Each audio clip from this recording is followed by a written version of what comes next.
Bonjour à tous, bienvenue sur Public Sénat, bienvenue à l'hôtel de ville de Paris où se tenait la 18e conférence des villes, la réunion annuelle de France urbaine qui avait pour thème cette année responsabilité sociale, autonomie fiscale, les villes s'engagent. Dans quelques instants, vous pourrez suivre l'un de ces débats consacrés aux responsabilités sociales. Vous le verrez, il sera notamment question de santé, de logement, de politique de la ville ou encore de la gestion des migrants. Mais avant cela, nous sommes avec Jean-Luc Moudenc. Bonjour Jean-Luc Moudenc, merci d'être là. Vous êtes le maire de Toulouse, vous êtes le président de France urbaine. Édouard Philippe est venu conclure cette 18e conférence des villes. Dans votre discours, vous lui avez demandé de vous faire confiance. Il vous a répondu « N'ayez pas peur ». Est-ce qu'il a levé vos inquiétudes, le Premier ministre ? Il n'a pas répondu à toutes mes questions, mais ce que j'ai voulu lui dire, c'est que le lien de travail entre l'État et les collectivités est indispensable. C'est notre intérêt commun, mais ce lien de travail, il ne peut vivre qu'avec la confiance. Et aujourd'hui, il y a parfois des ratés. Et donc, nous, on a joué le jeu de ce dialogue et on va continuer simplement. Il faut que l'État soit plus conséquent avec lui-même et que lorsque la parole politique du gouvernement est dite, que derrière, ça suive. Or, aujourd'hui, trop souvent, la machine administrative est trop centralisée et vient contredire les engagements du gouvernement. Donc j'ai appelé le Premier ministre à une vigilance là-dessus. Je lui ai demandé un certain nombre de choses. Il m'a proposé un cadre de dialogue et donc on va continuer à travailler dans les mois à venir. Il a notamment été beaucoup question lors de cette conférence des villes de l'autonomie. Avec la suppression de la taxe d'habitation, avec la contractualisation financière, se pose la question de l'autonomie pour le bloc communal, pour les élus. Est-ce que là-dessus, les réponses du Premier ministre ont été à la hauteur pour vous ? Alors effectivement, notre souci, c'est qu'une fois que la taxe d'habitation sera supprimée, eh bien, nous ne soyons pas totalement dépendants de l'État financièrement. Sinon, on ne pourra pas plus faire nos choix et mener nos projets en toute liberté comme nos concitoyens le demandent. Alors le Premier ministre a donné un certain nombre de débuts de réponse. Je dirais qu'il a fait la moitié du chemin. Et puis, sur d'autres suggestions que nous avons faites, il a évoqué plusieurs hypothèses. On voit qu'il n'a pas tout arbitré, ce que je comprends par ailleurs. Un calendrier a été fixé. Et pour cette réforme fiscale qui est très fondamentale, pour nous, il a précisé que c'est au printemps prochain que les arbitrages finaux seraient rendus. En tout cas, nous, on fait des propositions, on participe au dialogue, on est vigilants, mais nous voulons pouvoir, à l'avenir, continuer à avoir les moyens de nos projets. France urbaine fait partie bien sûr des grandes collectivités qui ont dû signer le fameux pacte financier avec l'État qui limite la hausse de leurs dépenses. On a entendu les signataires dire l'avoir signé un peu le couteau sous la gorge, le pistolet sur la tempe. Édouard Philippe a quand même fait une sorte de mea culpa pendant son discours en disant que tout ne pouvait pas être bien la première année. Vous, à France urbaine, vous avez proposé des pistes d'amélioration. Vous vous dites que ça sera mieux l'année prochaine ? Nous avons appuyé la contractualisation. Parce que le précédent gouvernement n'avait pas procédé comme ça. Il nous avait baissé autoritairement un certain nombre de recettes. Donc effectivement, on préfère contractualiser et faire un effort que les citoyens nous demandent d'ailleurs pour comprimer, pour limiter la progression de nos dépenses de fonctionnement. Pour autant, ça doit se faire un contrat par le dialogue. Ce dialogue, il a marché à certains endroits. Dans d'autres endroits, c'est l'État d'autrefois, l'État jacobin, qu'à travers tel ou tel préfet, mes collègues ont trouvé face à eux. Ça, c'est pas normal. Donc on a suggéré des améliorations. Le Premier ministre a reconnu qu'il fallait effectivement améliorer la démarche. Il n'a pas encore répondu précisément à toutes les suggestions précises que j'ai faites. C'est normal, je n'attendais pas des réponses précises, mais au moins que ça soit mis sur la table, que ça soit dit et qu'on puisse en parler sans attendre. Il a ouvert la porte. Pour moi, c'est la promesse d'un dialogue qui va se poursuivre, peut-être de manière un peu musclée, mais nous tenons effectivement à cette autonomie de nos collectivités. Un dernier mot, Jean-Luc Moudenc, puisque le dialogue est actuellement bloqué entre le gouvernement et les 3 associations d'élus, Région de France, l'ADF, l'AMF. Est-ce que vous comprenez leur position et notamment celle de l'AMF qui regroupe avec vous les élus du bloc communal ? Je peux comprendre la position des départements et des régions, parce qu'en réalité, elles ne sont pas tellement contre l'instance de dialogue, elles ont des différends de fond avec le gouvernement sur certains dossiers importants qui relèvent de leurs compétences. Donc ce que je souhaite, c'est que le gouvernement travaille avec les départements et les régions pour surmonter ces difficultés. L'Association des maires de France, j'ai plus de mal à comprendre, pour une seule raison. C'est que l'AMF, c'est notre maison mère, Et puis à l'intérieur, vous avez plusieurs parties de la famille. Donc vous avez les grandes villes et les grandes agglos. Vous avez les villes moyennes, vous avez les petites villes, vous avez les maires ruraux et vous avez les intercommunalités. Ça fait 5 familles au sein de la grande famille communale et intercommunale. Et il se trouve que ces 5 familles, ces 5 associations dont nous faisons partie, nous avons continué à dialoguer avec le gouvernement. Et donc on ne comprend pas que notre maison mère, sans qu'on en parle, ait décidé de s'afficher avec les régions et les départements dans un front du refus, alors que les questions relatives aux régions et aux départements ne concernent pas l'AMF. Et donc nous demandons effectivement à l'AMF de dialoguer avec ses composantes et de refaire autour de nous l'unité communale et intercommunale à laquelle nous sommes attachés. Vous avez échangé là-dessus avec François Baroin, le président de l'AMF, que vous dit-il? On l'a dit à François Baroin et nous le redirons. Et l'avantage, c'est que François Baroin est un garçon ouvert et un homme de dialogue. Donc je pense que tout ça devrait se remettre en place. En tout cas, c'est l'intérêt de tous. Merci beaucoup Jean-Luc Moudinque, merci. Nous allons suivre, je le disais, une partie des travaux de cette 18e conférence des villes, puisque je vous propose maintenant de regarder à la table ronde consacrée aux responsabilités sociales. Vous le verrez, il sera question notamment du plan santé, du plan pauvreté, présenté récemment par Emmanuel Macron, mais aussi du logement, de la politique de la ville et de la gestion des migrants. Autant de thèmes sur lesquels les élus sont en première ligne. Je vous propose donc de regarder cette table ronde. Bonjour à toutes, bonjour à tous. Merci beaucoup pour cette invitation. Merci à France Urbaine. Merci aussi à la mairie de Paris que je salue au passage parce que c'est un de nos soutiens dans notre programme de lutte contre les inégalités en direction de la jeunesse.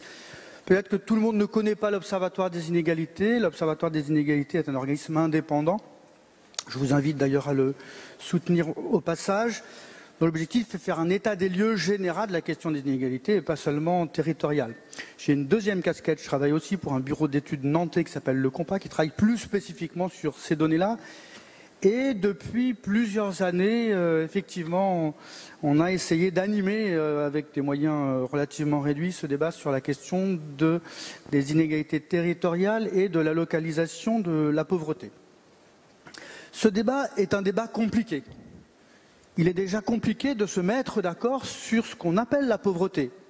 Et à l'Observatoire des inégalités, par exemple, on considère que c'est une question qui est souvent exagérée par sa définition. On a une définition trop large qui rassemble un nombre de pauvres trop important et qui, finalement, dans cet ensemble hétéroclite, ne permet pas de déterminer réellement la pauvreté.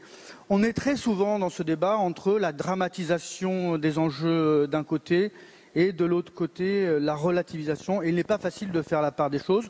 Aujourd'hui, au seuil de pauvreté, on va considérer comme pauvre une famille avec 2 enfants qui aurait jusqu'à 2 500 €. Eh bien, nous, ce n'est pas notre définition de la pauvreté. La question qui m'est posée ce matin plus spécifiquement est où vivent les pauvres?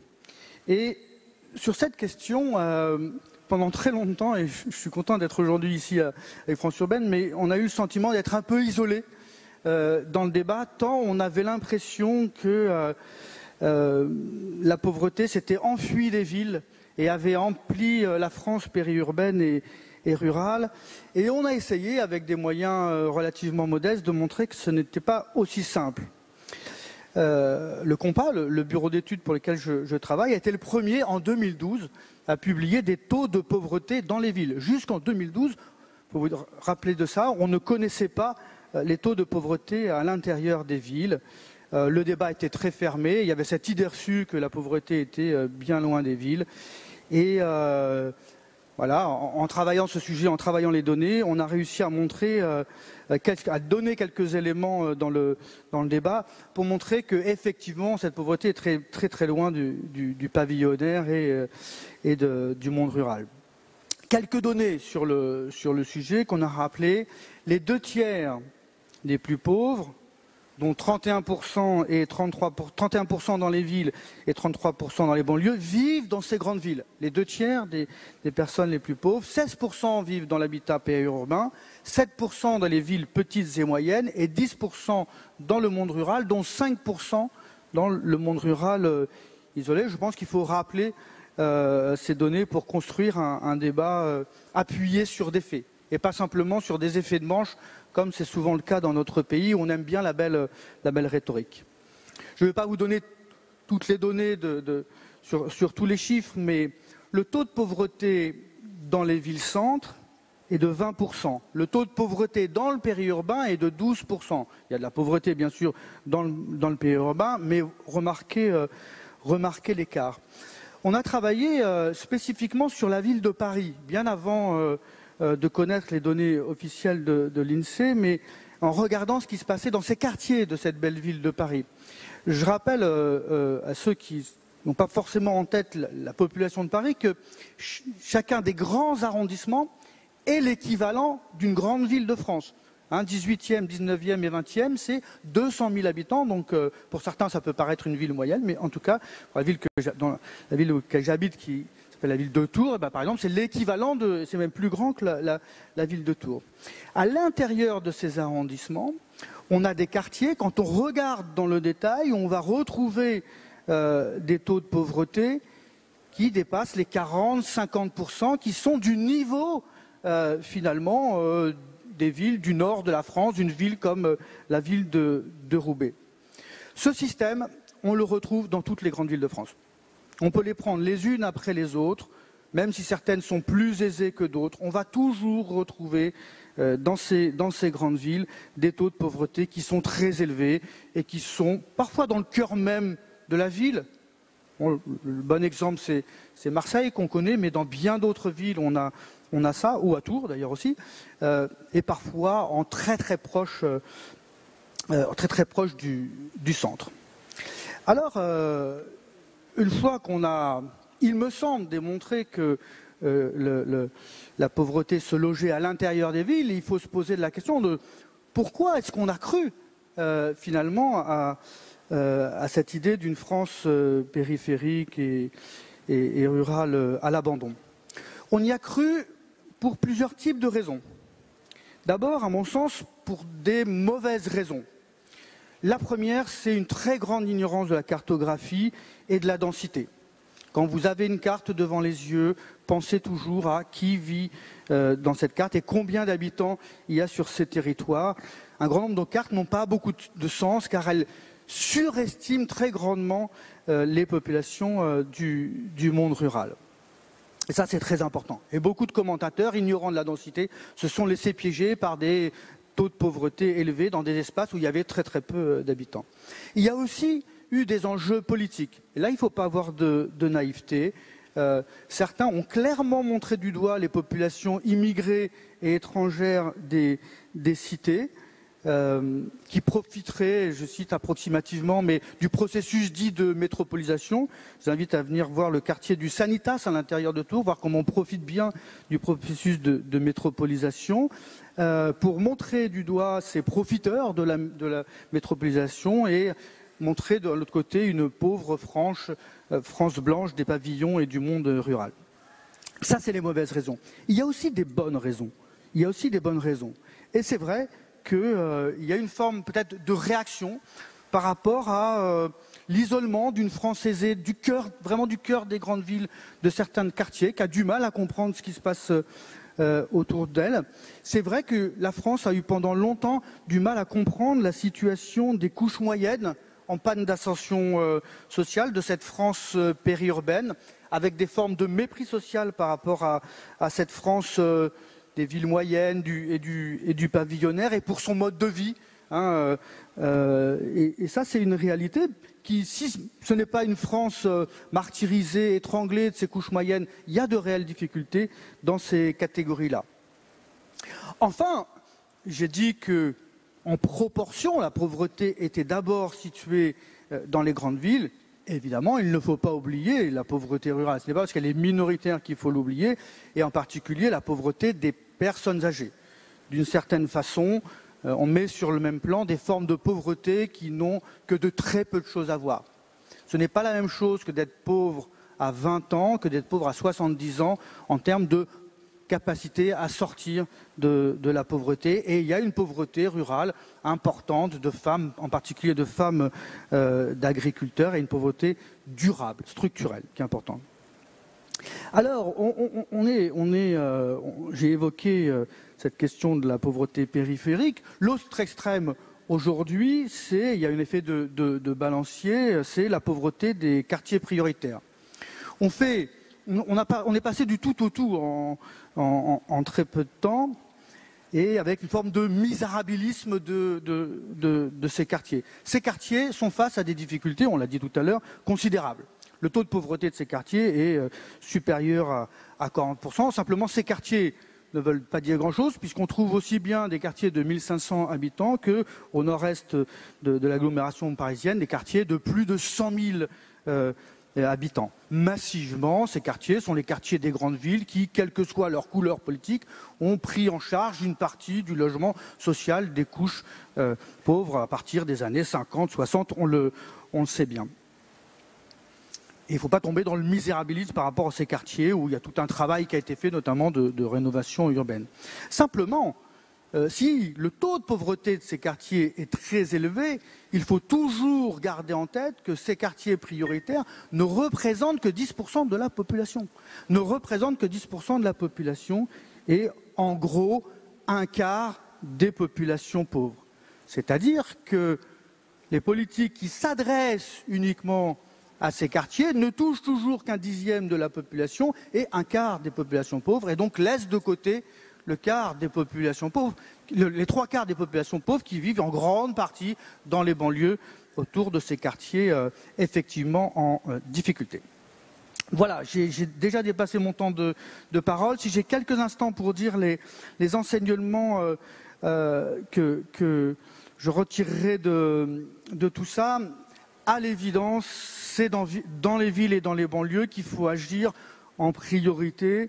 Et à l'évidence, les grandes agglomérations ont leur mot à dire. C'est quelque chose qu'il faut dire et redire. Ça ne veut pas dire pour autant jeter le bébé avec l'eau du bain de la pauvreté un petit peu lointaine et surtout de la pauvreté structurelle, qui est importante. Le premier point pour moi, ce serait d'activer les éléments de connaissance de ces situations. Et je regrette que simplement en France, une ville sur 6 ait réalisé une analyse des besoins sociaux. Alors peut-être que tout le monde ne sait pas ce que c'est que l'analyse des besoins sociaux, mais il y a quelques années, c'était encore une obligation annuelle du Centre d'action sociale. Aujourd'hui, ça l'est moins. Il faut peut-être, dans les grandes villes, mobiliser le CIAS pour constituer une base de travail, de connaissance de ces besoins sociaux, et en particulier de la pauvreté. Il y a une urgence sociale qui, pour moi, est bien plus forte que celle qui est liée aux tensions migratoires, qui doit nous amener à agir, sinon on le payera sous la forme de tensions sociales. Les grandes villes ont leur mot à dire, mais finalement, peut-être que et les villes doivent s'engager, comme c'est le thème de la conférence, mais finalement, peut-être que la question territoriale n'est pas la question au fond principale. Le problème, il est réellement d'agir à la racine, comme on le dit souvent aujourd'hui, de la pauvreté. Qu'est-ce que c'est que la racine de la pauvreté ? La racine de la pauvreté, ce n'est pas la pauvreté des enfants, des plus jeunes qui ne sont pas pauvres, puisque ce sont leurs parents qui sont pauvres. Agir à la racine pour les grandes villes de la pauvreté, c'est agir sur l'emploi, les bas salaires, le temps partiel subi et le chômage. Autant d'éléments où, on en conviendra, il n'est pas facile au niveau territorial. En tout cas, il n'y a pas de clé magique pour créer des dizaines de milliers d'emplois dans une grande ville. Mais enfin, c'est pour moi la clé principale. Il y a bien sûr d'autres éléments, je ne peux pas les citer tous, mais à l'évidence, les villes ont quelque chose à dire sur la question du logement, des mobilités pour l'accès à l'emploi. À l'évidence, les villes ont à faire beaucoup pour les familles monoparentales, notamment en termes d'accueil de la petite enfance. Et puis enfin, un dernier point que j'ai soulevé en parlant de la France rurale, si on regardait davantage la question de ceux pour qui, pas une question d'investissement social, mais de la question de la pauvreté des aînés, il me semble des personnes les plus âgées en lien avec la dépendance. Il me semble qu'on est là devant quelque chose qui est une forme de pauvreté, comme j'ai commencé à le dire, différente de ce qu'on appelle la pauvreté traditionnelle, une pauvreté très structurelle, qui est bien sûr en milieu rural, mais quand on regarde les données dans les quartiers prioritaires de la pauvreté par âge, on va retrouver davantage de personnes âgées pauvres dans ces quartiers en difficulté de la ville. Et là, je pense que même si en quantité, la pauvreté chez les plus jeunes est plus importante, en termes de structure, d'importance de la pauvreté, on a là un point important à traiter. Voilà. Merci beaucoup de votre attention. Merci beaucoup. Merci Louis Morin pour cet exposé très complet sur... Allez-y, prenez place. Sur cette question, nous allons débuter cette table ronde. Je vous le disais, nous allons parler de très nombreux thèmes. Et je vous précise que vous aurez la parole à l'issue des débats si vous souhaitez nous faire part de votre point de vue, de vos expériences ou encore interpeller les intervenants présents sur scène. Nous allons donc parler de nombreux thèmes et on va commencer en parlant du logement et de la politique de la ville. Et je voudrais commencer avec vous, Johanna Rolland. Bonjour, vous êtes maire de Nantes, une ville qui, on le sait, a connu des émeutes en juillet dernier. On imagine que vous avez été très touché par ce qui s'est passé dans votre ville. Comment avez-vous réagi? Comment ont réagi les habitants de Nantes? Bonjour à chacune et à chacun. Je crois d'abord que tous les élus qui sont ici présents savent bien à quel point ces sujets nécessitent un travail dans la durée. Et à Nantes, nous avons fait le choix, depuis de longues années, que les quartiers dits populaires, les quartiers dits politiques de la ville ne soient pas à l'extérieur de la ville. Et ça, je crois que c'est un point déterminant. Ça s'est pensé de manière structurante. L'ensemble des quartiers populaires sont desservis par les réseaux de transport en commun, par les tramways. Ça veut dire que la frontière physique dans notre métropole, elle n'existe pas. Il n'en demeure pas moins que la frontière dans les têtes, elle peut exister. Et je voudrais rebondir sur ce qui a été dit tout à l'heure pour contribuer à déconstruire ce clivage récurrent en France entre l'urbain et le rural. Aujourd'hui, tous les chiffres le montrent, le prouvent, vous l'avez rappelé, des études comme celle de Laurent Davzy le démontrent depuis plusieurs années. Je crois qu'on doit sortir de cette phase de diagnostic. Ce diagnostic, on le partage les uns et les autres depuis plusieurs années. La question, c'est comment on partage cette déconstruction relayée parfois médiatiquement, il faut le dire. Moi, je crois que ça passe au moins par trois choses. La première, c'est de continuer à dire qu'entre un jeune d'un quartier politique de la ville, et particulièrement quand il y a des événements dramatiques, ou un jeune d'un certain nombre de territoires ruraux, il peut y avoir le même sentiment de délaissement. Et que la question pour ces jeunes, qu'ils soient d'un quartier politique de la ville ou d'un territoire rural, c'est est-ce que je suis dans la promesse républicaine? Je crois que la fracture, elle est d'abord là avant d'être territoriale. Le deuxième mode de réponse, je crois qu'il est dans la transversalité de nos politiques publiques. Évidemment, à Nantes, comme dans de nombreuses villes, je vois Nathalie Appéré à Rennes, nous faisons le choix d'investir massivement sur la politique de la ville. C'est un choix, c'est le choix de nos convictions. Mais la politique de la ville, elle ne peut pas être à côté des politiques structurantes. Si on n'a pas une dimension stratégique, si on n'a pas une stratégie de peuplement, par exemple, à l'échelle de l'ensemble de la métropole, alors on continuera à assigner à résidence un certain nombre de nos concitoyens. Et je crois qu'un de nos enjeux, c'est de se dire sur ces sujets comment il y a un projet cohérent sur la culture, sur la transition écologique, sur la sécurité, sur l'éducation, évidemment, la lutte contre la pauvreté. Et je salue cette dimension démonstrateur. Olivier Noblecourt y revient peut-être tout à l'heure. Elle ne peut pas être à côté d'eux. Enfin, je crois également qu'il faut parfois sortir des territoires administratifs et qu'il y a des territoires de projet. Il y a des sujets sur lesquels on a besoin de sortir de nos logiques institutionnelles. Je prends un exemple concret. La métropole nantaise fait partie des métropoles qui sont signataires du pacte de Milan sur les questions de l'alimentation. Ces sujets montent, ils sont nombreux. Quand on regarde globalement le sujet de la transition écologique et par exemple le sujet de la transition alimentaire, alors forcément, ça nous invite à penser autrement l'interrelation entre les territoires urbains et les territoires ruraux. Cette interrelation, ce n'est pas la métropole riche qui va irriguer simplement les autres territoires. C'est le fait de se dire, si on raisonne sur les lieux de production et sur les lieux de consommation, si on raisonne sur la boucle alimentaire de la fourche à la fourchette, alors on repense dans une interaction dynamique nos territoires. Et je crois que sur ces sujets, la réponse, c'est d'abord le projet avant d'être la réponse institutionnelle. Et puis pour conclure, je voudrais aussi attirer votre attention sur le fait que je crois qu'il reste des sujets qui aujourd'hui sont des impensés sur ces problématiques. Je pense notamment à la question de la santé.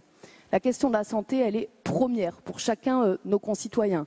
Et on voit bien qu'avec tous les débats qui montent dans notre société autour du bien commun, autour des enjeux de l'eau, autour de l'enjeu de l'égalité de l'accès à la santé, on l'a vu lors des États généraux de l'alimentation, par exemple, ces sujets sont prégnants. Et pourtant, quand on regarde ces dernières années, débat sur la loi MAPAM, débat sur la loi NOTRe, nous sommes les uns et les autres mobilisés, qui pour garder le développement économique, qui pour garder le tourisme, la santé a été un des grands absents de nos débats. Moi, je crois dans une France décentralisatrice, je crois qu'on doit continuer à bousculer la tradition jacobine française, on doit continuer à revendiquer que nos territoires sont des laboratoires d'imagination. Je pense qu'on a besoin d'un État stratège sur des sujets comme la santé, mais qu'on a aussi besoin de se dire sur nos territoires où se pose la question de la santé. Entre la montée du vieillissement, entre la montée des enjeux de l'ambulatoire, si on ne met pas dans un partage stratégique les médecins libéraux et les hôpitaux, si on ne pose pas la question de l'amont et la question de l'aval, par exemple, eh bien, il y a bon nombre de problématiques stratégiques pour nos villes demain, essentielles pour les citoyens au quotidien, qu'aujourd'hui on n'appréhende pas totalement. Je crois qu'on a là des chantiers assez passionnants devant nous. Merci beaucoup, Johanna Rolland. On va revenir un petit peu plus tard sur cette question de la santé, et notamment avec le plan santé présenté hier par le chef de l'État. Mais on va rester sur cette question du logement avec vous, Stéphane Le Fon. Bonjour, vous êtes maire du Mans, président de Le Mans Métropole. Sur cette question du logement, il y a une actualité, c'est la loi Élan, qui d'ailleurs passe en commission mixte paritaire aujourd'hui, puisque députés et sénateurs se réunissent pour trouver un compromis sur cette loi. Est-ce qu'avec cette loi, vous pensez que le gouvernement fait fausse route? D'abord, je voudrais saluer tout le monde. Anne Hidalgo qui est partie, mais que j'avais rencontré à San Francisco à l'occasion du sommet sur le climat. Saluer mes nouveaux collègues. Donc je suis pas un jeune homme, mais un jeune maire en tout cas. Et je voudrais saluer tout le travail qui est fait par des personnalités qui, depuis quelquefois plusieurs mandats, exercent leur magistère dans leur ville, et je voudrais les saluer tous et toutes surtout. Ensuite, je voudrais vous rappeler une chose, vous parliez du monde rural et de la ville. Il se trouve que vous allez avoir aujourd'hui un maire d'une grande ville de France qui a été aussi élu, il y a bien longtemps d'ailleurs, en 1983, d'un village de 256 habitants. Pendant 12 ans. Donc la ruralité du canton de Loué, où il y a d'excellents poulets, je la connais. Et il se trouve que être maire de grande ville et d'avoir été aussi un élu municipal d'une toute petite commune aidera sûrement à créer cette logique territoriale que vous souhaitez tous, et surtout à bien expliquer ce que c'est que le rural et ce que c'est que l'urbain. Parce que je l'ai vécu dans les deux cas. Et donc ça me permettra sûrement d'avoir quelques propositions à faire. Je pense aussi, comme ça a été dit tout de suite par Johanna Rolland, que la question de la santé est un sujet qui aurait dû être intégré comme nouvelle compétence. En tant que ministre, j'avais évoqué 3 nouvelles compétences. Pour les intercommunalités, bien sûr, et les grandes métropoles. La santé, ça me paraît évident. Le transport et la mobilité, partout et en particulier dans le monde rural. Et puis la question énergétique, sur la transition énergétique, où ces 3 compétences, au fond d'ailleurs les élus sont en train de les mettre en œuvre, alors qu'elles ne sont pas officiellement des compétences qui leur sont dédiées. Et moi je pense que sur ces sujets, il faut vraiment qu'on évolue. Alors on avait posé une question sur la loi Élan, moi ça va être tout simple, je vais prendre un exemple précis de ce qui a été fait. Si j'ai bien compris la logique qui a précédé à la baisse des APL, c'était de dire que la subvention qui était donnée ou l'aide qui était donnée avait un caractère inflationniste pour les loyers. Vous aidez les gens à payer leur loyer et les propriétaires augmentent en conséquence leur loyer. Donc on casse et on baisse les APL et donc normalement ça doit faire baisser les loyers. Alors ça ne l'a pas fait baisser directement dans le parc privé, mais on a demandé par délégation aux bailleurs sociaux de baisser leur loyer. Ce qui a comme conséquence aujourd'hui, on le sait, une baisse dans les capacités d'investissement et surtout dans les capacités, je le dis, d'isolation et de transition énergétique. Je dirais même au-delà, j'ai vu qu'il y avait cette fameuse proposition sur la suppression de la taxe d'habitation à 100% maintenant. Le président de la République avait fait une proposition et un engagement, c'était à 80% pour les 80% des Français. Il se trouve que dans le budget qui est consacré à cette suppression, les 20% qui restaient, ça coûte aussi cher que les 80% des premiers qu'on devait supprimer. Et moi je propose qu'on garde 10, 12 à 13 milliards d'euros, plutôt à investir dans l'isolation des bâtiments, plutôt que dans la suppression d'un impôt. Ça serait plus intelligent si on veut parler de transition écologique et de lutte contre le réchauffement climatique. Je rappelle que 27% des émissions de gaz à effet de serre sont liées au logement. Premier point, donc la loi Elan ne traite d'aucun de ces sujets, mais remet en cause les capacités qu'on avait à investir dans l'isolation des bâtiments et dans l'amélioration de la qualité des bâtiments. Deuxième point qui me paraît, alors qui nous concerne directement, c'est cette idée qui est contre-intuitive par rapport à la première sur la baisse des APL, qui a consisté à définir des zones tendues et non tendues. C'est-à-dire là où le marché fait que les prix montent, parce qu'il y a une demande qui est forte et une offre qui court derrière. Sous-entendu, il y a des territoires qui sont attractifs. On va prendre Nantes, zone tendue. Là, dans les zones tendues, on va garder une défiscalisation, donc une aide de l'État à ceux qui vont investir et qui ont de l'argent, défiscalisation Pinel. Et dans les villes où on devrait au contraire favoriser une offre pour permettre à des gens de venir et de s'installer, pour rééquilibrer aussi en partie le territoire, zone non tendue, il n'y a plus d'aide et il n'y a plus de subventions au niveau du Pinel. Ça, c'est des conséquences, mais alors, graves, parce qu'elles sont complètement contre-intuitives par rapport à l'hypothèse que j'ai faite et qui avait été faite par le gouvernement. Et on va continuer donc à subventionner les zones où il y a déjà beaucoup de tensions et on arrêtera d'aider celles où il faudrait au contraire favoriser l'installation, rééquilibrer, faire en sorte qu'il y ait des démographies qui permettent à l'ensemble des territoires d'exister et de se développer. Donc voilà, sur la loi Elan, ça remet en cause la capacité qu'on a à investir et à construire. D'ailleurs, les premiers chiffres sont assez clairs de la baisse de la construction.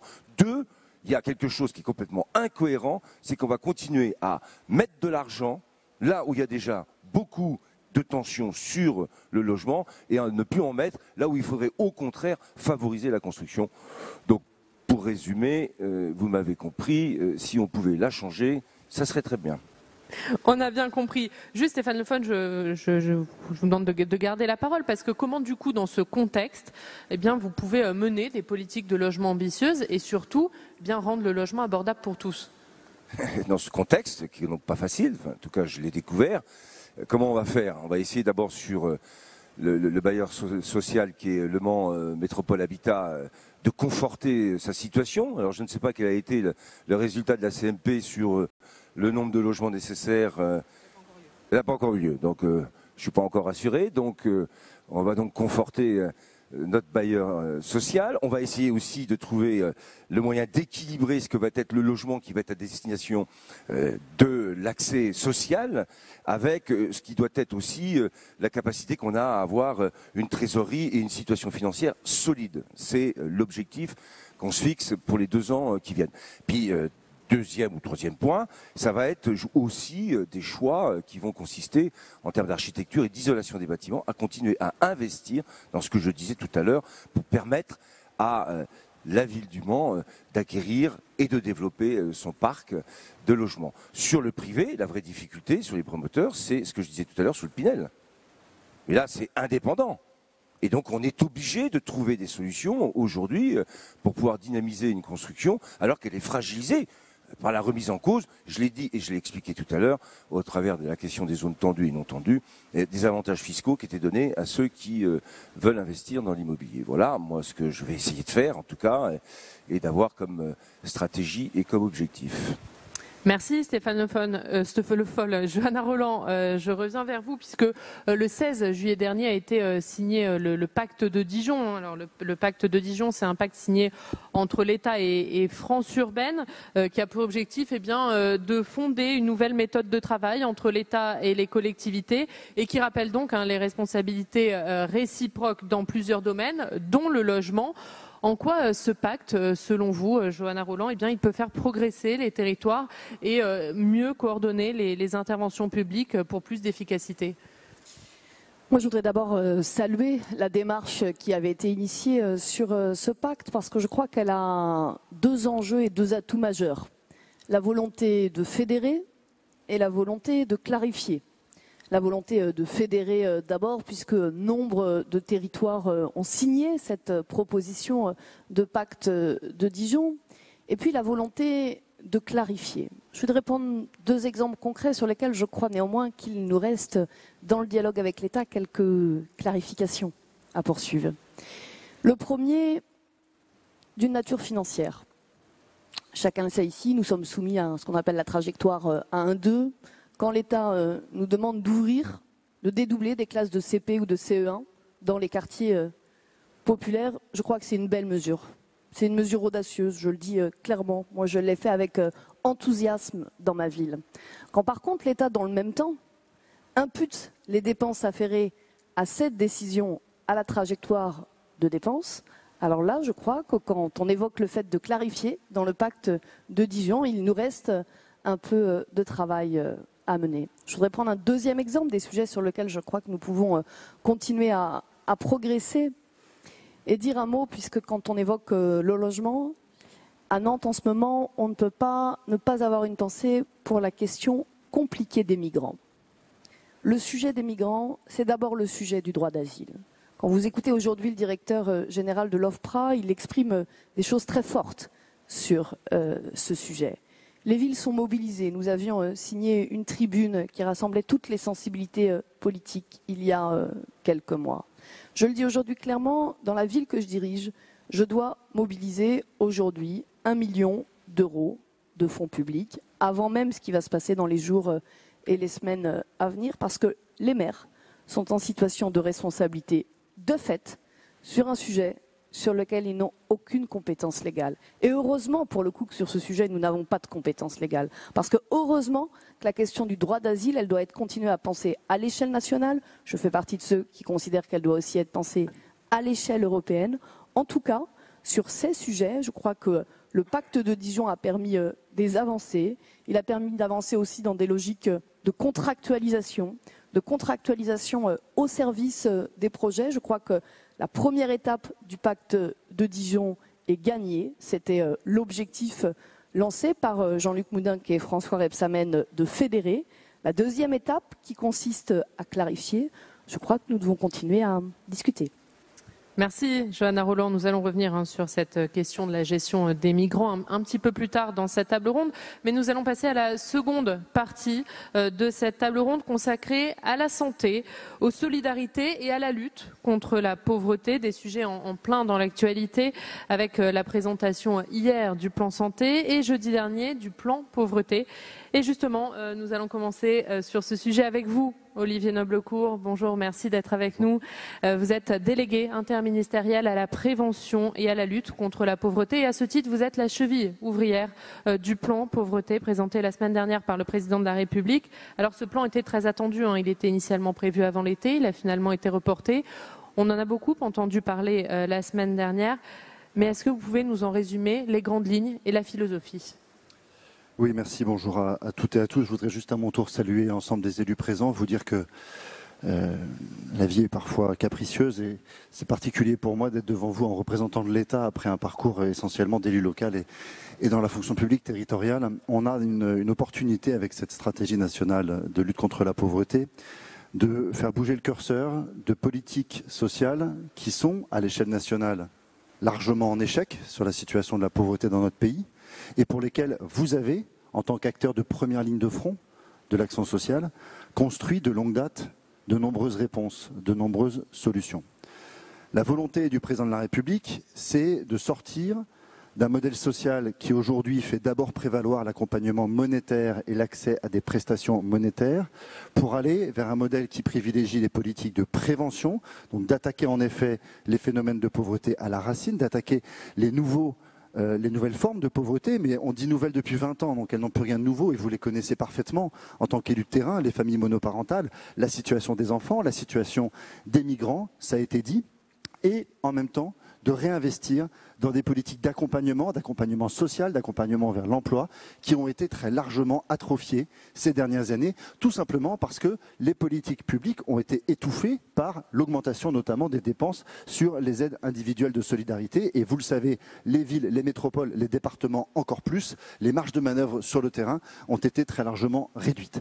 Et donc, cette nouvelle stratégie, elle a cette singularité de proposer des réformes structurelles de notre modèle social qui vont être poussées fortement par l'État. Je pense notamment au prochain revenu universel d'activité qui va fusionner un certain nombre de minima sociaux et nous allons engager dans les tout prochains mois une large concertation nationale à ce sujet.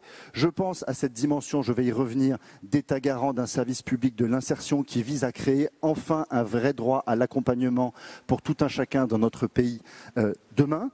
Mais évidemment, au-delà de ces enjeux régaliens, la réalité de la stratégie nationale de la pauvreté, ça ne sera que ce que vous en ferez. Et donc nous l'avons construite à partir des territoires. Beaucoup d'entre vous ont été mobilisés dans la phase de concertation à partir de ces solutions que vous avez déjà construites et que j'évoquais. Et la matrice de déploiement de cette stratégie nationale, ce sera une contractualisation entre l'État et les collectivités, un État stratège, pour reprendre la formule de Johanna Rolland, des territoires de projet, des objectifs partagés et des moyens derrière. Très concrètement, sur quoi voulons-nous travailler, sachant, je ne vais pas redire ce qui a été très bien dit jusque-là, que vous êtes déjà très engagés, vous n'avez aucune leçon à recevoir, vous êtes engagés via vos CCAS pour les communes ou les CCIS, vous êtes engagés sur les politiques de l'habitat, du logement, de l'hébergement, vous êtes engagé sur les politiques du développement économique et derrière de l'insertion. Et demain, nous vous proposons de faire des pas supplémentaires, notamment dans ce champ de la prévention. On a beaucoup évoqué ces derniers jours le changement de paradigme que propose cette stratégie nationale sur les politiques familiales et les politiques d'accueil du jeune enfant. Jusqu'à présent, nous étions dans des politiques dont l'objectif principal, et il ne s'agit pas d'y renoncer, est la conciliation vie professionnelle, vie familiale, et nous nous adressons d'abord aux ménages biactifs. Dans nombre de vos communes, seules les familles qui ont un travail peuvent demander une place d'accueil pour leur enfant. Ça a pour conséquence ce paradoxe terrible que les enfants les plus fragiles dans notre pays sont ceux qui aujourd'hui ont le moins accès aux différents modes d'accueil, quand bien même nous savons que ce sont les enfants qui en tirent le plus grand bénéfice pour leur développement. Il nous faut donc avoir une politique active de mixité sociale dans les différents modes d'accueil en vous laissant la main libre, évidemment, pour organiser cette offre à l'échelle territoriale. Ce sont les maires et personne d'autre qui décident de créer des places de crèche aujourd'hui dans notre pays, qui ont d'ailleurs décidé ces dernières années d'en créer moins que ce qu'était l'objectif des politiques publiques. Et donc nous créons à la fois un bonus territoire pour les territoires les plus fragiles, là où l'offre est moins concentrée. Nous créons un bonus mixité pour favoriser la mixité sociale. Il ne s'agit pas d'avoir des crèches réservées à telle ou telle catégorie de la population. Ça n'est pas de petits moyens que je vous annonce là. Le bonus mixité sociale, c'est 75 millions d'euros en année pleine. 75 millions d'euros, 90 000 places qui pourront être ainsi solvabilisées sur une offre aujourd'hui d'un peu plus de 400 000 places d'accueil en France. Et nous pourrons réduire ainsi sur les territoires les plus fragiles le taux d'effort des communes sur les places de crèche à moins de 10%. Et vous tous, quand vous prenez une décision d'investissement, c'est évidemment le coût de fonctionnement de ces accueils qui est déterminant. Nous allons investir sur l'accompagnement éducatif. Johanna Rolland évoquait les dédoublements de classes de CP. Il y a l'enjeu des mercredis du programme Devoirs faits. Il y a les enjeux demain de la mixité sociale au collège. On sait combien aujourd'hui la ville de Paris, en tant que département, est engagée sur ces enjeux de développer la mixité sociale au collège. Nous allons pousser évidemment tous ces dispositifs. Vous proposez, dans l'esprit de ce qui est d'ailleurs rappelé dans le pacte de Dijon, ces cités éducatives, ces territoires de haute qualité éducative où on mobilise l'ensemble des acteurs autour d'un collège et d'un réseau école-collège. Travailler sur la santé, je suis très heureux que ça ait été évoqué par Johanna Rolland. Agnès Buzyn a présenté avec le président de la République hier une stratégie qui vise à remuscler la première ligne de front de l'accès aux soins, à la fois par des centres de santé de proximité. J'ai été élu d'une commune, je salue Éric Piolle, qui a été pionnière en la matière sur des centres de santé associatifs dans les quartiers. À Grenoble, c'est 20 000 patients qui sont accompagnés par ces centres de santé associatifs. Il va y avoir un développement important. Nous devons retravailler les sujets de la PMI. Nous devons retravailler sur la complémentarité entre la médecine de ville et la médecine scolaire, dont nous savons tous ici combien elle est en souffrance. Et donc, pour tout cela, nous allons devoir déployer des moyens. J'y arrive. L'alimentation, ça a été là aussi très bien dit. La tarification sociale, pour les grandes villes, vous le faites déjà beaucoup. est bien souvent bien en deçà du tarif à 1 €, qui est le tarif plancher que nous avons annoncé, mais beaucoup de petites communes ont du mal à financer l'effort de tarification solidaire. Nous allons les y aider, nous allons mettre des moyens à disposition des équipes éducatives pour organiser des temps de petit déjeuner dans les établissements scolaires, là où c'est nécessaire, en éducation prioritaire, mais pas que. Ce qu'a rappelé Louis Morin sur la réalité de la pauvreté aujourd'hui en France doit être pris en compte. Dédier des moyens nouveaux à l'adaptation de l'offre d'hébergement sur vos territoires, en effet aux besoins notamment des familles et des situations d'enfants qui aujourd'hui sont dans la rue. Nous avons 3 à 4 000 enfants qui grandissent en bidonville aujourd'hui en France. Ces bidonvilles, ils sont sur vos territoires. Nous allons mettre près de 150 millions d'euros sur une meilleure adaptation de l'offre, le plan de résorption des bidonvilles et la création de maraudes dédiées pour à la fois mieux prendre en compte et mieux accompagner la situation de ces familles et ces enfants, mais aussi pour signaler et réprimer quand c'est nécessaire les phénomènes de mendicité avec des enfants dans la rue. Il y a un phénomène qui se déploie dans une grande forme d'indifférence, pas la vôtre, pas celle des élus locaux, mais dans nos politiques publiques, nous allons nous donner des moyens de faire cesser cette exploitation des enfants sur l'espace public. La question des jeunes, de leur parcours de formation, de leur maintien dans un parcours de formation obligatoire jusqu'à 18 ans, c'est une évolution considérable. Vous êtes les uns et les autres ou vos adjoints présidents des missions locales. Vous connaissez la réalité de ces jeunes décrocheurs qu'on qualifie ensuite de NEETs, ni en emploi, ni en études, ni en formation. Ce sont les jeunes les plus éloignés, ceux dont vous êtes parfois les seuls à vous préoccuper parce que derrière, les leviers de politique publique ont été détruits pour aller les chercher. L'éducation spécialisée, les points d'accueil et d'écoute des jeunes, les missions locales qui se sentent gestionnaires de dispositifs avec moins de marge de manœuvre pour développer des dispositifs d'aller vers. Nous allons mettre des moyens sur cette obligation de formation pour les missions locales. Nous allons doubler le nombre de jeunes accueillis au titre d'une garantie jeune qui va être élargie. On va augmenter de 100 millions d'euros par an le budget du parcours d'accompagnement contractualisé vers l'emploi et l'autonomie, le PACEA, créé sous la mandature précédente. Bref, nous allons tenter de vous redonner des marges à vous, les acteurs de terrain, sur ces politiques qui sont très largement en souffrance. Un dernier mot pour dire que vous êtes la première ligne de front des réalités sociales, vous êtes la première ligne de front de l'accès aux droits en général. Et donc nous devons déployer des transformations dans la formation des travailleurs sociaux, dans les lieux de l'intervention sociale, dans tout ce qu'on appelle le développement social. Là encore, c'est le Grenoblois qui parle, c'est-à-dire la capacité à construire à l'échelle des territoires des politiques partagées par tous les acteurs, départements, communes, acteurs associatifs en particulier. Pour cela, nous allons déployer une ingénierie de contractualisation sur les territoires qui respectera le rôle de chef de file des départements, mais qui permettra à toutes les métropoles, aux communes, aux CCAS et aux associations d'intégrer une matrice de contractualisation sur les objectifs de la stratégie lutte contre la pauvreté.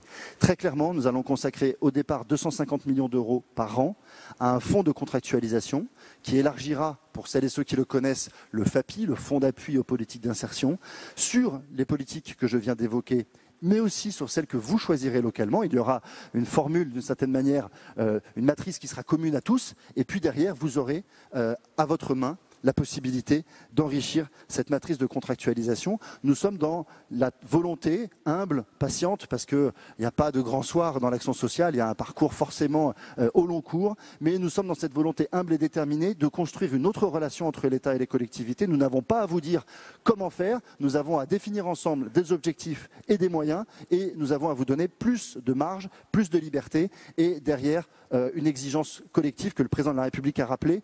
Éradiquer la pauvreté, c'est pas d'être dans un objectif incantatoire. Éradiquer la pauvreté, ça signifie d'abord, très concrètement, et je sais combien vous le faites, penser nos politiques publiques à partir des plus exclus, des plus éloignés. Donc remettre le curseur, remettre la cale au niveau des plus éloignés. C'est tout l'enjeu qui doit nous mobiliser ces prochaines années. Nous aurons une dizaine de territoires démonstrateurs dès cet automne qui engageront cette contractualisation et notre objectif est de couvrir l'ensemble du territoire sur l'année 2019. Donc je suis à votre entière disposition ces prochains mois pour travailler ensemble à la réussite de cette stratégie qui doit dépasser, je crois, bien des clivages et nous mobiliser collectivement. Merci beaucoup. Merci Olivier Noblecourt. Stéphane Le Foll, on entendait à l'instant Olivier Noblecourt dire « Ce plan, nous l'avons construit à partir des territoires ». Il a énoncé les moyens qui seraient mis à disposition des territoires. Est-ce que pour vous, ce plan et ces moyens répondent à vos attentes ? Écoutez, je n'ai pas encore regardé tout ça dans le détail, donc j'ai entendu ce que vient de dire Olivier Noblecourt.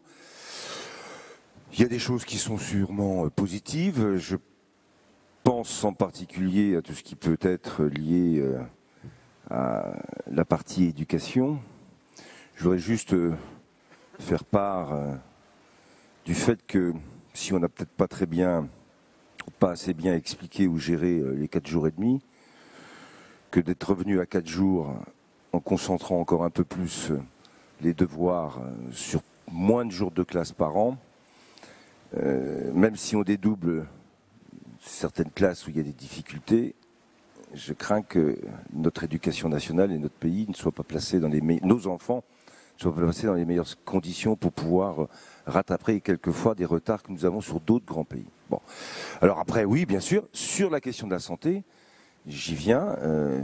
Moi, quand je suis arrivé, donc il n'y a pas longtemps, après le décès de Jean-Claude Boulard, auquel je rends hommage, j'avais proposé des assises de la santé, sur lesquelles je m'étais engagé très vite, parce que quand j'étais même ministre de l'Agriculture, ou simple député et citoyen de la ville que j'habite, souvent les gens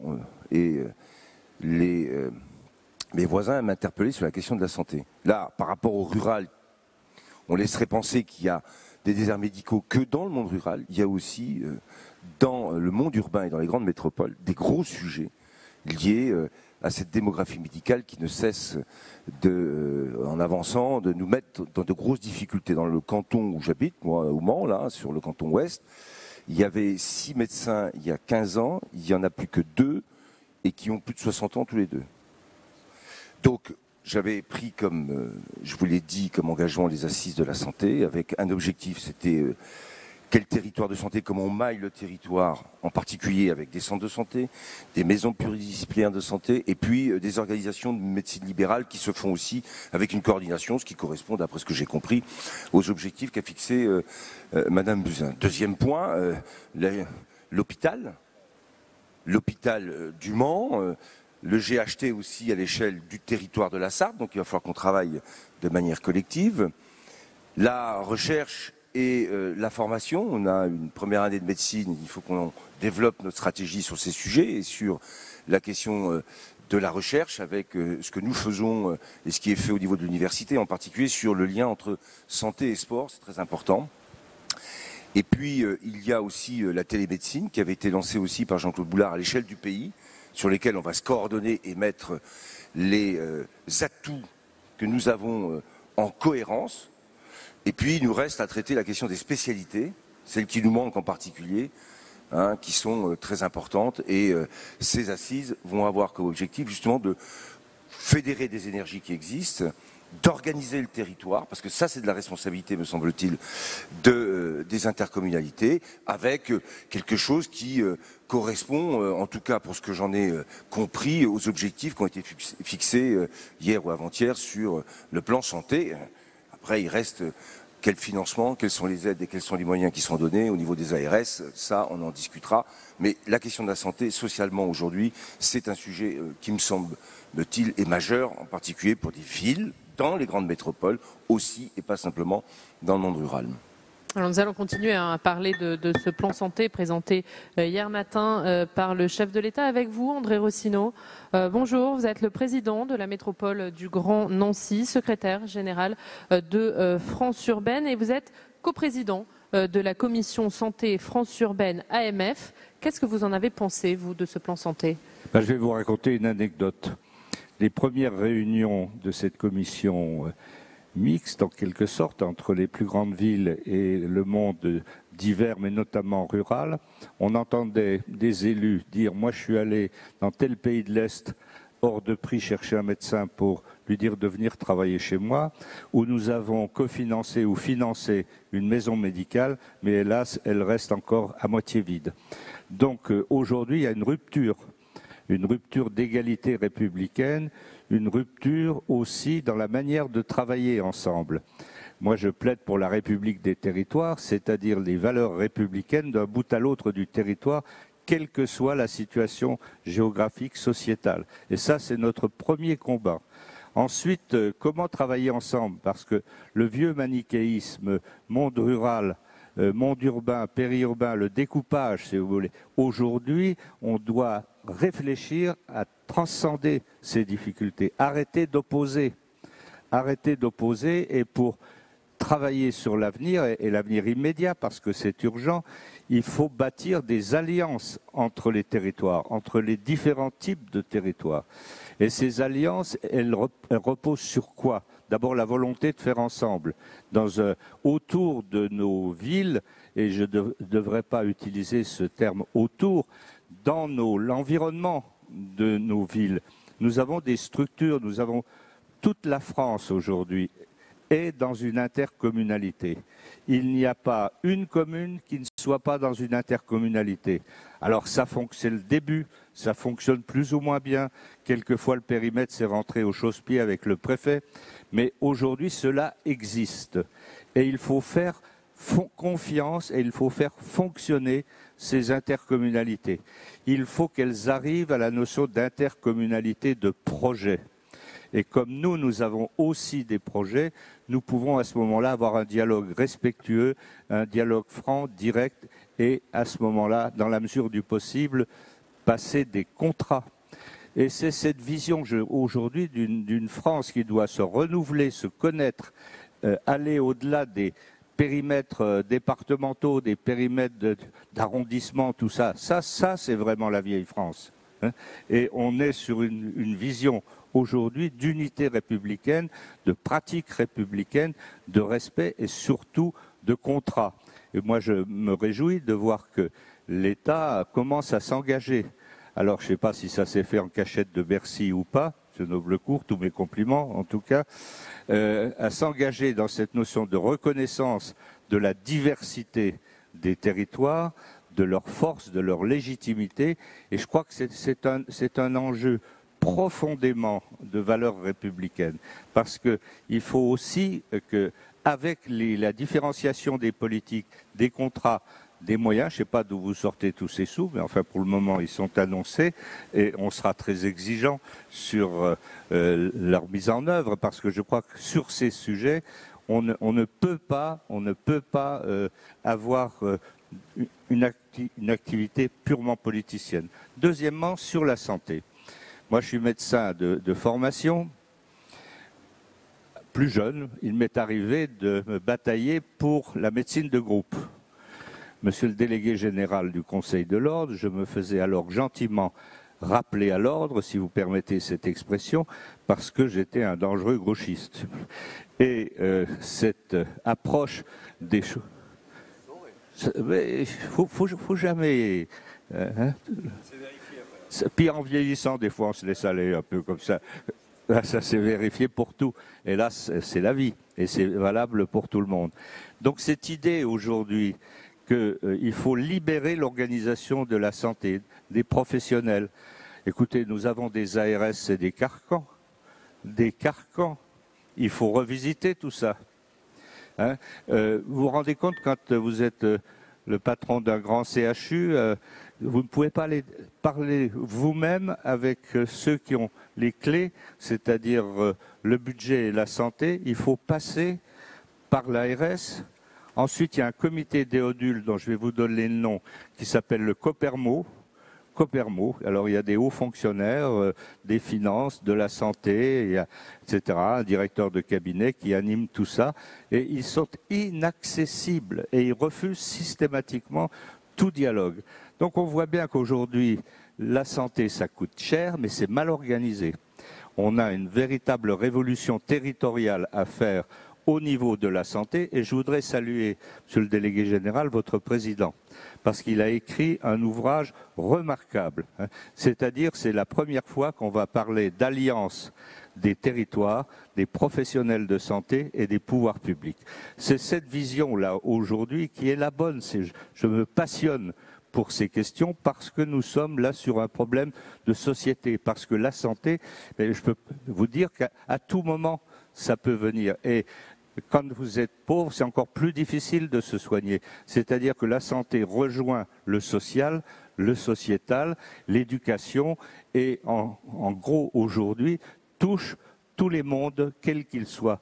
Et les territoires de proximité, c'est-à-dire les intercos aujourd'hui, alors c'est pas parfait les intercos aujourd'hui puisqu'elles sont toutes jeunes dans leur organisation, mais il faut les soutenir. Nous travaillons à France Urbaine avec l'association des communautés de France, qui est une très belle association.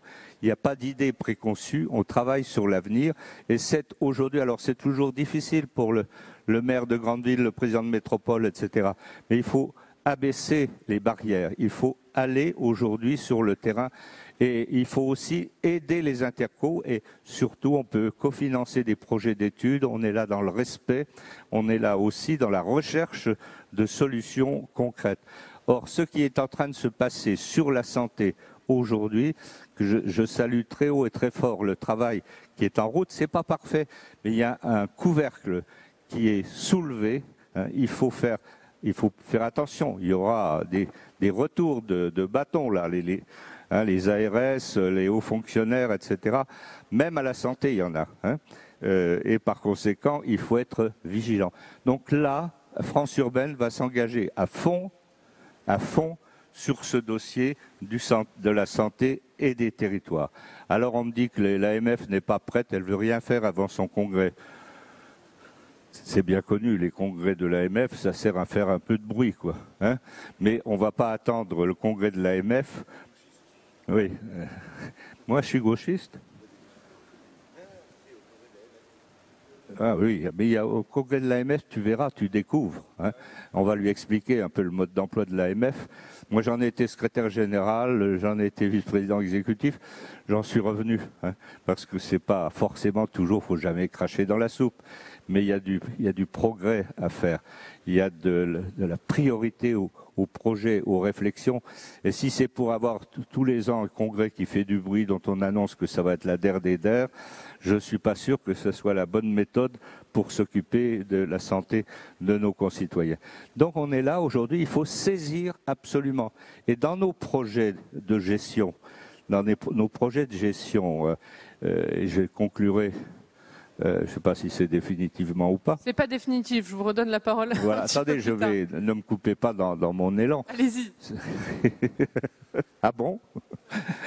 On est donc bien dans une démarche où il faut, nous aussi, au niveau de nos grandes agglomérations, il faut réfléchir projet.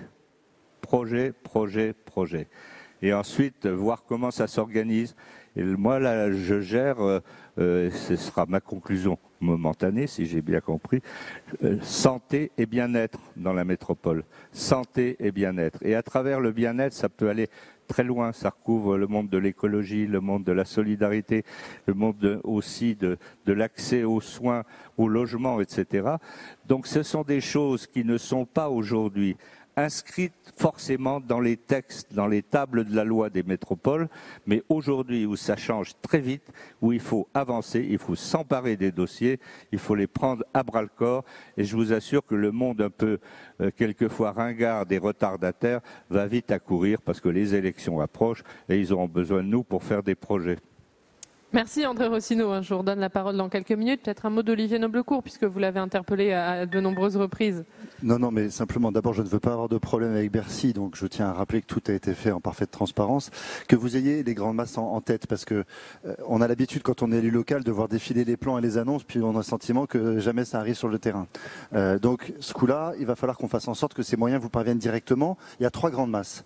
Il y a une masse, évidemment, sur les prestations monétaires, parce qu'on ne peut pas en faire totalement l'économie, une augmentation de près de 4 milliards sur la prime d'activité, et par ailleurs, mais ça ne figure pas dans les financements du plan, la revalorisation du minimum vieillesse et de l'AH. Il y a plus de 2 milliards sur les politiques de prévention qui sont portées à la fois pour une petite partie, parce que c'était déjà dans la trajectoire, sur des moyens nouveaux sur la branche famille, des moyens sur le plan logement d'abord qui n'étaient pas dans les budgets actuels du plan logement d'abord, donc c'est bien en plus ce que j'évoquais tout à l'heure, des moyens sur l'alimentation et la santé. La deuxième partie, c'est 2,5 milliards sur l'accompagnement. Sur la partie sociale, nous allons augmenter de 25% l'ONDAM médico-social spécifique qui finance tous les dispositifs d'accompagnement renforcés pour les personnes qui ont des pathologies psychiatriques, qui sont dans des addictions, etc. Ça va modifier considérablement le paysage. Un seul chiffre, il y a 1200 appartements de coordination thérapeutique aujourd'hui en France sur vos territoires. On va en créer 600 dans les 2 prochaines années. Nous allons évidemment financer cette fusion formidable entre l'aide à la complémentaire santé qui ne marche pas depuis 15 ans et la CMU-C, c'est un demi-milliard, et puis mettre un peu plus d'un demi-milliard par an sur l'accompagnement vers l'emploi, avec des moyens qui vont arriver par Pôle emploi, par les aides au poste sur l'insertion par l'activité économique et par des moyens contractualisés sur l'insertion avec les départements, avec les métropoles, avec les communes. Donc vous allez avoir à votre main des moyens nouveaux sur ces politiques. Je vous redonne la parole, André Rossino. Vous avez parlé tout à l'heure notamment des agences régionales de santé, des carcans. Vous nous avez dit quel rôle, selon vous, elles doivent avoir auprès des élus locaux. Et peut-être aussi, vous pouvez nous dire un petit mot du contrat local de santé, qui est un outil porté conjointement par l'ARS et une collectivité territoriale pour réduire les inégalités territoriales et sociales dans le domaine de la santé. Les contrats locaux de santé, il y en a aujourd'hui 30% sur le territoire français. Donc, c'est pas franchement attractif. C'est un premier pas et la contractualisation avec les autorités sanitaires et notamment l'ARS, ça va pas très loin. Ça n'engage pas. Donc, on a vu un échange avec la ministre Madame Buzyn au dernier congrès des maires sur l'idée d'accélérer la génération de la mise en œuvre de contrats locaux de santé, parce que c'est le début de l'école du partenariat, du respect, de la connaissance réciproque. Ça n'a pas bougé. Donc il faut qu'aujourd'hui, parce que ça embête un peu les ARS, vous comprenez, d'avoir des structures comme ça où il n'y a pas que leur monde à eux, c'est un monde de l'entre-soi. Hein, et il faut casser gentiment, hein, on ne va pas révolutionner, mais il faut ouvrir tout ça. Et il faut associer tous les acteurs médico-sociaux, les élus, les territoires. Et si on veut garantir, je dirais, cette égalité d'accès à la santé dans les territoires, c'est pas évident, c'est pas spontané, ça dérange. Et aujourd'hui, je pense que si la ministre était là, je lui dirais, on est toujours à 30%, Madame la ministre. Comment allez-vous donner les moyens d'impulsion et susciter? Vous avez des projets régionaux de santé. On nous demande un avis a posteriori, une fois qu'il est publié. C'est pas la bonne méthode. Il faut une préparation intellectuelle ascendante. Et puis ensuite, on se rencontre, on travaille, on se connaît. On a aussi, nous, dans nos grandes agglomérations et même dans les intercos, vous avez des gens qui se passionnent sur ces questions. Il faut les écouter et les entendre. Donc c'est un peu une révolution de comportement, parce que les ARS, ce n'est jamais que l'addition de structures départementales. Elles n'ont pas acquis pour autant la culture régionale. Et quand vous êtes dans une région Grand Est comme la nôtre, par exemple, je peux vous dire que ça a du mal à circuler. Hein. Donc il faut que le regard que vous portez et la parole que vous portez, Monsieur Noblecourt, qui est d'abord agréable à entendre et impulsive, mais il faut aussi que dans l'effort qui va être fait, il y ait, je dirais, des garanties administratives et de capacité de réactivité entre le niveau national et les grands territoires. Et ça ne fonctionne pas, ça n'existe pas. Hein. Je le disais tout à l'heure, quand vous avez un dossier difficile, parce qu'on a un CHU sur 7 sites à Nancy, c'est pas facile à gérer, et pour arriver à l'équilibre, etc. Bon, on ne peut pas plaider notre dossier au niveau national devant les instances nationales qui financent, si vous voulez. On en est à, je ne sais plus, pour gagner du temps, tous les 6 mois, il nous faut une nouvelle inspection générale des services, si vous voulez. Le NIGAS qui vient, on les connaît par cœur. Alors, ça se passait bien au début, mais aujourd'hui, les organisations syndicales vont leur faire ce qu'on va inventer, une conduite de Nancy, quoi, hein, par rapport à l'écoute, je dirais, territoriale. C'est pour vous dire, et là, je suis content de voir que l'ordre est avec ses valeurs, avec sa force, avec sa légitimité, est partenaire du mouvement. Parce qu'aujourd'hui, c'est le mouvement qui compte. Parce que les techniques médicales vont vite, les moyens de communication.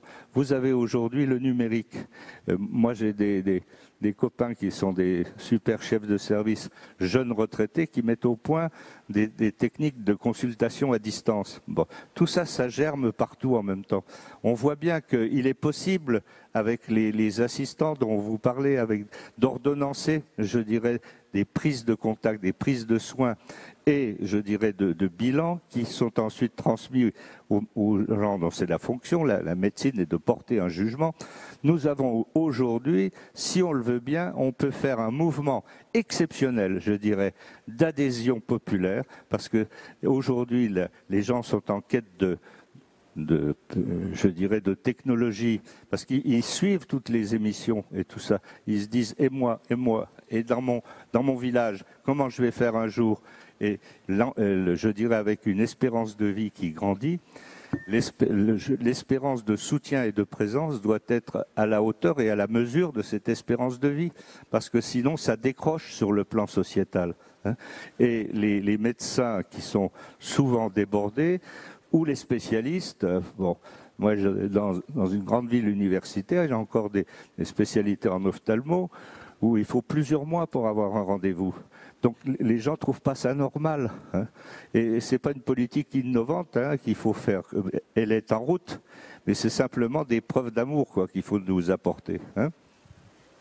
Le message a été entendu, André Rossino. Merci beaucoup. Nous allons passer à la troisième et dernière partie de cette table ronde avant de reparler de la question de la gestion des migrants. Je vais donner la parole au maire de Strasbourg. Bonjour, Roland Ries, pour parler du transfert des compétences sociales. Monsieur le maire, vous allez nous faire part de votre expérience puisque la ville de Strasbourg travaille depuis longtemps avec le département du Bas-Rhin dans ce domaine, le département qui a délégué à la ville ses compétences sociales. Racontez-nous l'historique de ce transfert et comment cela se passe au quotidien. Merci beaucoup. Bonjour à tous. Tous les maires de France de Navarre vont toujours vous dire que leur commune est à nul autre pareil. Ce qui est vrai d'ailleurs. Mais je serais tenté de dire que pour Strasbourg, c'est encore plus vrai d'une certaine manière, à cause de cette histoire à laquelle vous faites référence. Il faut savoir que la commune de Strasbourg, la municipalité de Strasbourg, a développé dès la fin du XIXe siècle des compétences en matière sociale et en matière de santé. C'était l'époque allemande et ce n'était pas sans arrière-pensée, André, de la part des Prussiens qui avaient conquis l'Alsace et la Moselle, et donc Strasbourg. Pourquoi est-ce que je dis cela? C'est parce que cette tradition, on l'a maintenue, malgré les évolutions réglementaires et législatives, en s'appuyant sur elles, et de temps en temps en les intégrant dans des situations de fait, en réalité. On avait à l'époque des centres d'hygiène pour les enfants, on avait une action sociale généraliste, des centres bucco-dentaires, des consultations pour nourrissons, enfin j'en passe. Tout cela parce que les Prussiens voulaient non seulement construire une nouvelle ville, ce qu'ils ont fait, die Neustadt, qui vient d'être classée d'ailleurs au patrimoine mondial de l'UNESCO comme ville impériale, parce que les villes allemandes ont été pour la plupart détruites au moment des bombardements de 1944 et 1945. Mais ils avaient aussi l'objectif de montrer leur savoir-faire en matière sociale et de santé. Et on a maintenu cela. Et ça m'amène à la première conclusion que je voulais évoquer ici. Je pense que plus que jamais, il est indispensable d'avoir de la souplesse dans l'organisation institutionnelle, de la souplesse. Parce que ce qu'on a fait avec le département, on l'a fait dans un premier temps sans cadre réglementaire véritable. C'était simplement la continuation de ce qui se faisait avant. Même lorsque le département a acquis dans les lois de décentralisation la compétence en matière sociale, on a continué. Et puis à un moment donné, il y a une vingtaine d'années, on s'est dit quand même, il faut quand même qu'on fasse quelque chose. Et donc on a mis en place une convention, voilà, entre le département et la ville de Strasbourg, qui fait qu'il y a une répartition des compétences en matière sociale. Le département garde une partie de ses compétences et délègue les compétences qui étaient traditionnelles, celles de la ville de Strasbourg, moyennant finances. C'est le moment évidemment crucial dans les discussions. On vient de signer l'année dernière la reconduction et la revalorisation de cette convention, y compris sur le plan financier. Donc je plaide, et je le dis ici, pour de la souplesse. N'essayons pas de tout mettre sur le même plan. C'est une tentation française, ancienne, on appelle ça le jacobinisme, mais je suis très favorable à la République des territoires, André. Tu as parfaitement raison. Et donc, tenons compte des spécificités, tenons compte des cultures locales, tenons compte de l'histoire de ces territoires. J'ai ici, non pas une décoration, mais un message des Nations Unies. Il y a là les 17 ODD, Objectifs du développement durable, sous forme de 17 couleurs différentes, de l'arc-en-ciel. Pourquoi est-ce que je parle de ça? Parce que les Nations Unies ont adopté ces 17 ODD en 2015, sauf erreur de ma part, à la quasi-unanimité. Et aujourd'hui, l'objectif est de les territorialiser. C'est peut-être un terme un peu impropre du point de vue de la langue française, mais ça veut dire que avoir des objectifs généraux, avoir des orientations qui soient communes, de lutte contre la pauvreté, de lutte contre le réchauffement climatique, etc., c'est bien. Mais après, il faut que les collectivités locales soient motivées pour le faire concrètement et à leur manière. C'est ça la territorialisation. Eh bien, c'est un peu la même chose pour les questions sociales et les questions de santé. Voilà le premier point que je voulais évoquer. Le deuxième point concerne la Convention elle-même. Cette Convention constitue aussi un cadre, mais il faut que de part et d'autre, il y ait, j'allais dire un minimum, un maximum de confiance réciproque. Parce qu'il s'agit quand même de sommes très importantes qui sont en jeu. Le département du Bas-Rhin donne 12 millions d'euros à la ville de Strasbourg pour assumer à peu près 50% de la politique en matière sociale. Et il faut que les deux administrations travaillent ensemble dans la confiance, dans le cadre de la convention qui a été signée, mais aussi dans l'efficacité pour que cet argent soit au maximum utilisé et qu'il produise des effets. Parce que je pense que dans l'esprit de beaucoup de maires ou d'élus, Strasbourg est une ville riche. C'est faux. Cela a été. Aujourd'hui, en réalité, 50% de la pauvreté du département se concentre sur Strasbourg, comme dans la plupart des grandes villes, évidemment. Et donc, les dépenses sociales pèsent très, très, très lourdement dans le budget municipal et aussi d'ailleurs dans le budget du département. Et je voudrais alors dire une chose à ce sujet qui est d'actualité. Beaucoup de communes ou d'intercommunalités ont signé, je crois qu'on était 330, à signer le pacte financier. Très bien. Ah, très bien. Ça a été difficile. J'ai été obligé, effectivement, de faire passer ça un peu au forceps, si on peut dire les choses. Mais alors, on ne peut pas avoir la double peine. On ne peut pas nous dire, au-delà d'1,2% d'augmentation, vous êtes pénalisé sur la DGF, à 75% ou à 100% selon qu'on a signé ou pas signé. Et en même temps, attendre de nous que nous prenions des responsabilités en matière de migrants, par exemple. On a eu une déclaration commune des maires des grandes villes en décembre dernier. On ne peut pas nous demander de prendre cette responsabilité en lieu et place de l'État et en dialogue avec l'État. Et en même temps, nous dire, ça va entrer dans le calcul des 1,2%. Je pense qu'à tout le moins, il faudrait qu'il y ait là des exemptions, enfin je ne sais pas comment dire, enfin qu'on ne nous impose pas des difficultés pour payer. Alors ça vaut pour ce que je viens d'évoquer, donc les dossiers des migrants, mais ça vaut aussi sur des dépenses qui sont adossées à des recettes, parfois des recettes d'État. Et donc c'est neutre pour les collectivités locales. Donc moi, c'est mon deuxième message, j'en aurai pas d'autre, hein, mais il est important. Je sais qu'il y a des clauses de revoyure dans le pacte financier. Je plaide vraiment pour qu'un certain nombre de dépenses de ce type-là, j'en ai cité deux, il y en a d'autres. Le Premier ministre avait cité, je crois que c'était à Dijon, la GEMAPI, si je me souviens bien. Mais il faut là aussi qu'il y ait de la souplesse. En d'autres termes, souplesse au niveau de l'organisation et souplesse au niveau du fonctionnement. Je pense que la rigidité centralisatrice et jacobine est aujourd'hui, à mon avis, dépassée.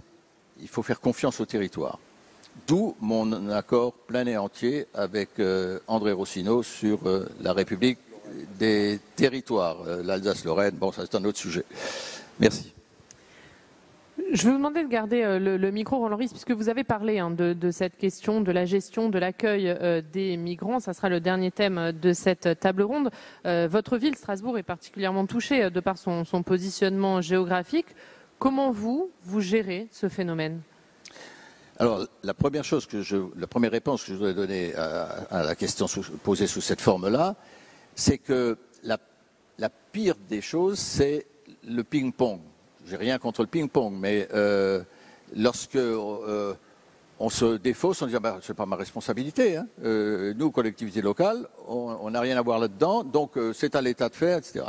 C'est la raison pour laquelle nous avions pris en décembre dernier une position pour dire on est prêt, mais commençons déjà par sortir ces dépenses qui sont en réalité des dépenses d'État transférées sur les collectivités locales, le sortir du pacte financier. Ça me paraît le minimum. Et puis ensuite, le ping-pong, ça marche jamais.